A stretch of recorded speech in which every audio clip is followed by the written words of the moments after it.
Hi, my name is Shelly, and welcome back to another episode of Just a Girl and Her Healing podcast. If you've ever felt the sting of rejection or wondered if you're enough, this episode is for you. Today, we're going to explore those hidden wounds, the ones that linger in our hearts and invite God's healing love to meet us there. Together, we'll sit with those feelings, honor them, and step into a space of grace and restoration. So settle in, breathe, and allow yourself to be fully present. Before we dive in, let's start by grounding ourselves in this moment. So if you can, take a deep breath with me. In through your nose, slow and full, and exhale. Begin when you're ready.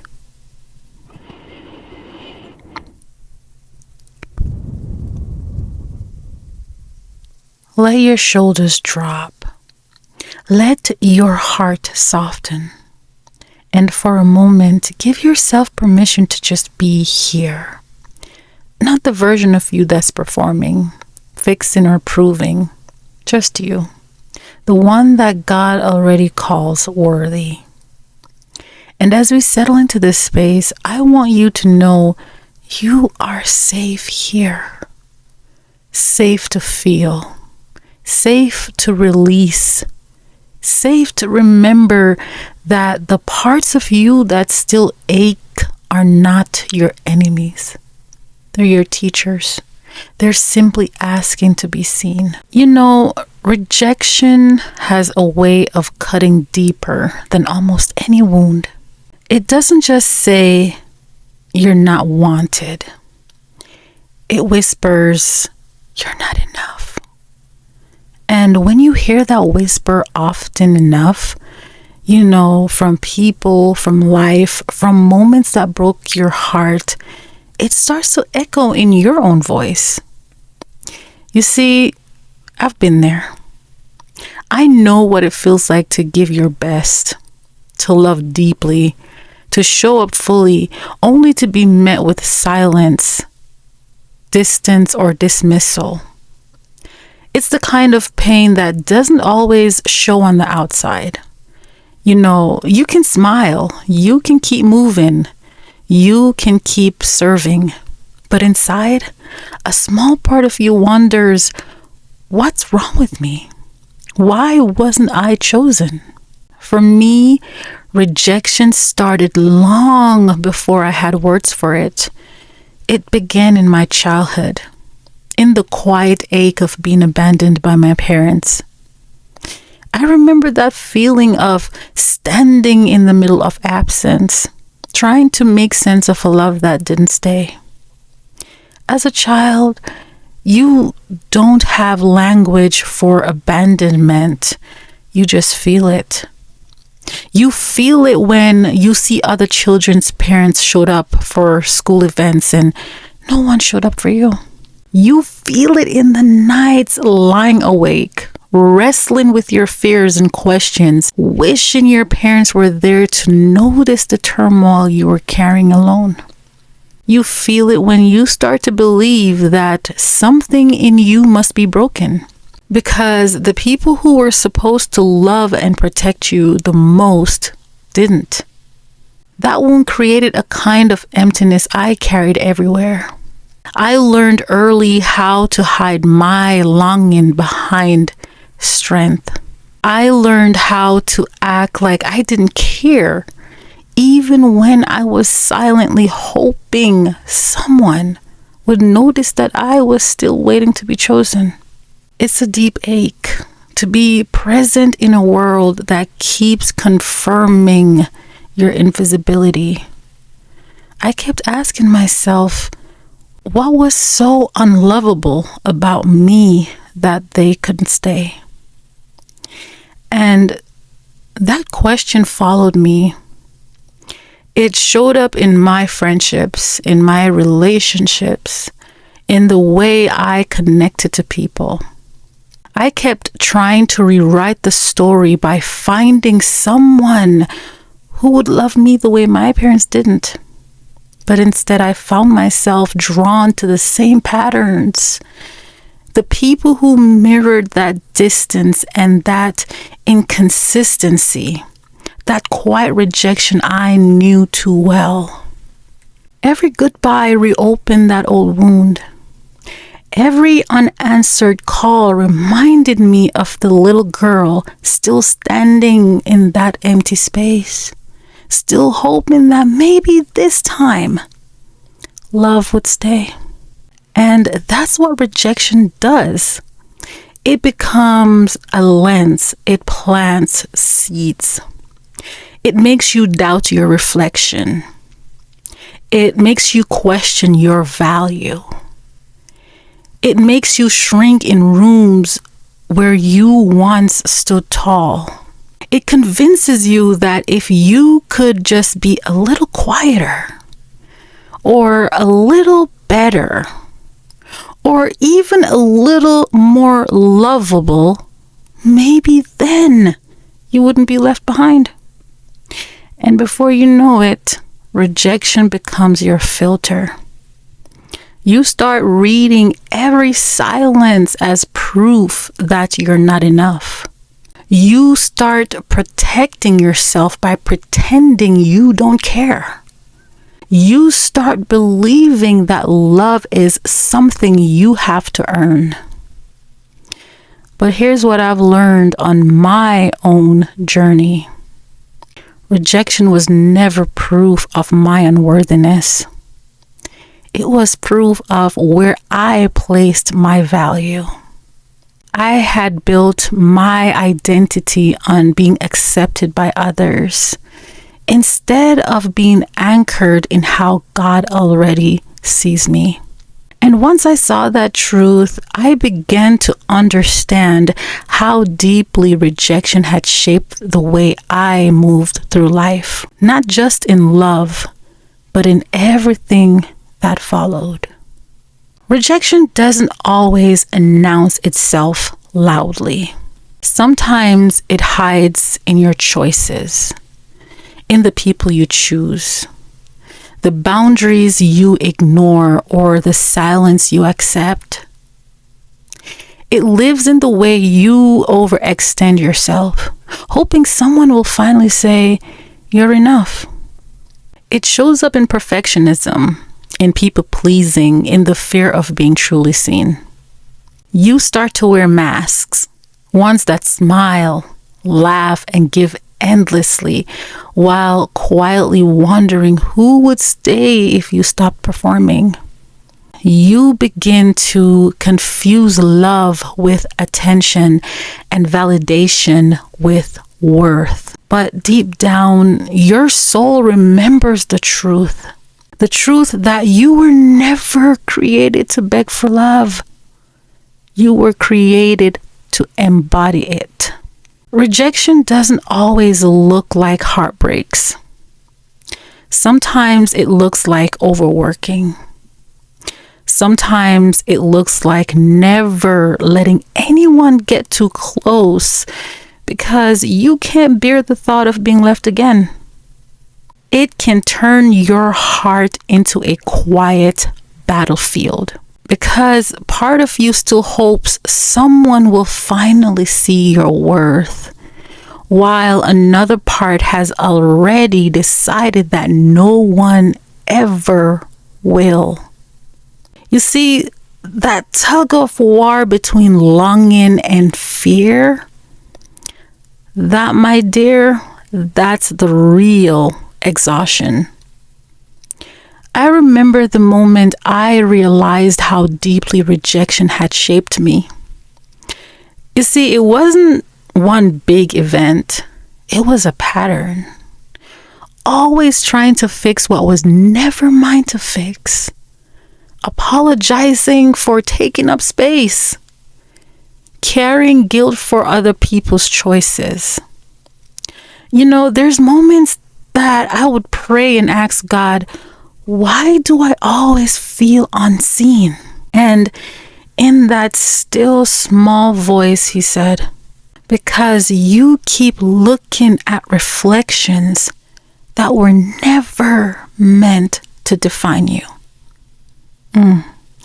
That truth broke me wide open, because it meant my healing wasn't about being chosen by someone else.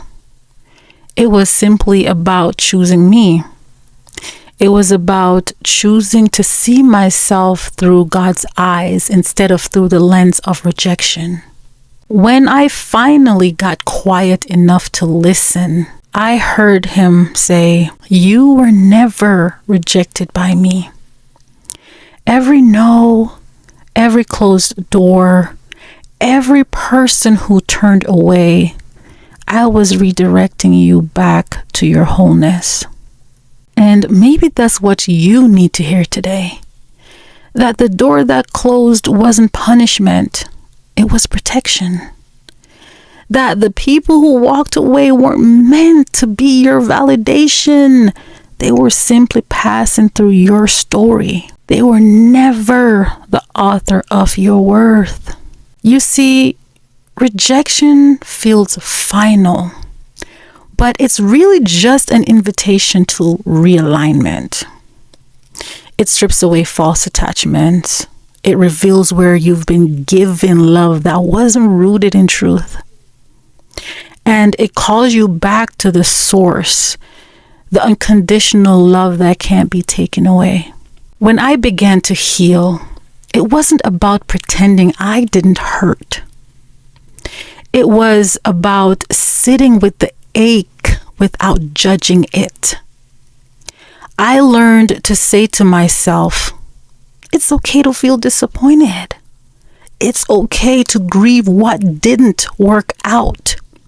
See, because healing isn't about bypassing the pain. It's about honoring it. And slowly, I started to see beauty in the pieces that felt broken. I started to realize how rejection was shaping my empathy. I was softening my heart instead of hardening it. I was teaching me that love doesn't have to be proven. You know, some days I would still feel that familiar ache rise up. That whisper that said, "You're not wanted." But now I knew how to answer it. I am wanted. Yep. I am chosen. Absolutely. I am seen, even when no one else says so. That truth, my loves, that truth became my anchor. See, because rejection can't survive in the presence of self-acceptance. It loses power when you remember who you are. You know, the turning point in my healing was realizing that rejection wasn't something I had to fight. It was something I could release. It wasn't my job to convince anyone of my worth. It was simply my responsibility to embody it. I began praying differently. So instead of asking God to make people stay, I started asking him to show me what he was making space for. And that, my loves, that he did. He showed me that every person who left was making room for peace. Every door that closed was redirecting me to purpose. Every moment I felt unseen was preparing me to see others more deeply. Healing rejection doesn't mean the pain disappears overnight. No. It means you stop letting it define your identity. It means you learn to hold yourself with compassion in the moment that used to break you. Because here's the truth, my loves. Rejection doesn't mean you're unworthy. Absolutely not. It just means you were never meant to belong in that version of the story. Healing rejection isn't about pretending it never happened. It's about facing the places where it still lives inside you. It's about walking back into the moments that made you feel unseen and choosing to see yourself differently this time. For me, healing began when I stopped searching for closure from people who hurt me and started creating closure within myself. I had to let go of waiting for an apology that might never come. I had to release the idea that my healing depended on someone else finally choosing me. Healing rejection means learning how to hold yourself in the spaces you were once abandoned. It means mothering the parts of you that never felt nurtured and fathering the parts that never felt protected. It's whispering to your younger self, you were never too much. You were never not enough. You were simply unseen by people who couldn't recognize your light. There were moments when I had to sit in my pain and let the tears fall. Not because I was weak, but because those tears were cleansing the beliefs rejection left behind. Every time I cried, a piece of shame washed away. Every time I chose to stay when I wanted to run, I reclaimed a part of myself I had abandoned.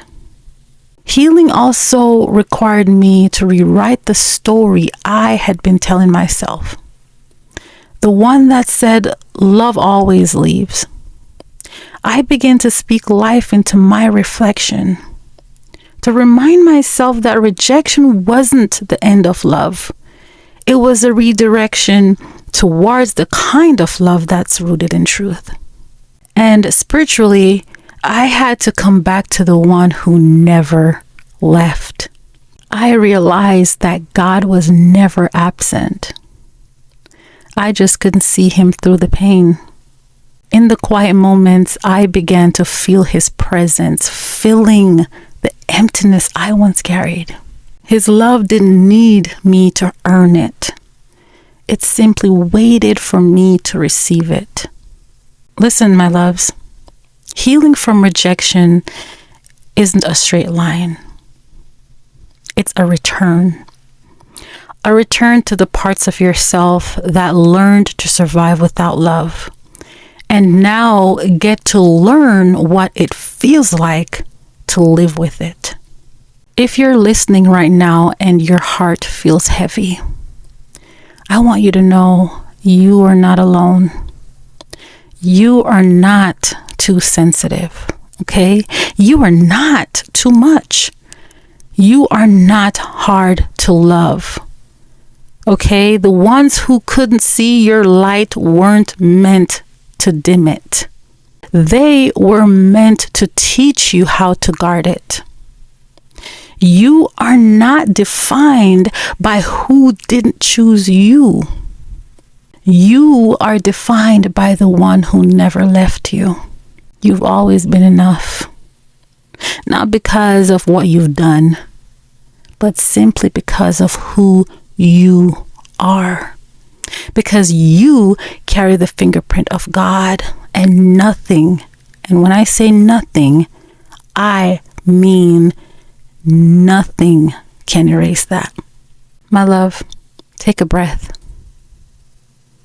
Feel your heart beating. Yep, that's proof of purpose. Proof that you still have more to give, more to see, and so much more to become. I want you to start seeing rejection differently. Not as the end of love, but as a redirection towards real love. The kind that begins with you. The kind that doesn't require performance. The kind that knows peace in solitude. The truth is, rejection isn't always about others turning away. Sometimes it's God turning you inward so you can finally come home to yourself. And when you do, you, my loves, you'll realize you were never truly rejected. You were being refined. Yep. You were being called higher. You were being reminded that love, real love, was never lost. It was waiting inside you all along. Take a deep breath in. And as you exhale, release every story that told you that you weren't enough. Repeat these words with me. I am not defined by who walked away. I am loved beyond measure. Every rejection was protection, guiding me back home to myself. I am no longer chasing acceptance. I am standing in it. I am whole. I am worthy, and I am seen. Thank you for taking this time to sit with me today. I know that healing rejection wounds isn't easy. It asks you to revisit places that once hurt you deeply. But every time you show up for yourself, you're proving that you're no longer living from the wound. You're living from the wisdom it gave you. So, if today's message touched something in your heart, please hold it close. Let it remind you that you are not walking this path alone. God is with you. And I'm walking beside you too. One episode at a time. Until next time, my loves. Keep choosing you. Keep choosing peace. And keep choosing healing. And remember, you are loved. You are seen. You are enough. I love you, and I will catch you on the next episode.